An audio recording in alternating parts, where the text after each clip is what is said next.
С апреля текущего года повысилась оплата за детский сад. Теперь родители должны отдать на 160 рублей больше. Однако нововведение не распространяется на льготников. Всего их 2800 человек по всему Владикавказу. Оплату за пребывание детей в дошкольном учреждении повысили впервые за последние 3 года. Она была 990 рублей в месяц. Теперь эта сумма составляет 1150 рублей. Подобное повышение родительской оплаты, оно несущественно.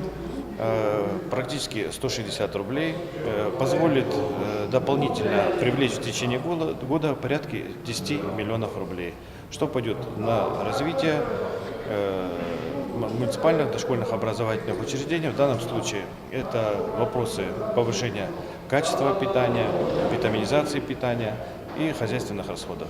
Отметим, что государство гарантирует компенсации в размере 20% от стоимости оплаты за одного ребенка, 50% за 2 и 70% за 3 и более детей. Начальник управления образования администрации Алексей Тменов говорит, что несмотря на увеличение, родительская оплата во Владикавказе остается самой низкой на территории всего Северокавказского федерального округа. Анжела Засохова, Евгений Маркин, Осетия ТВ.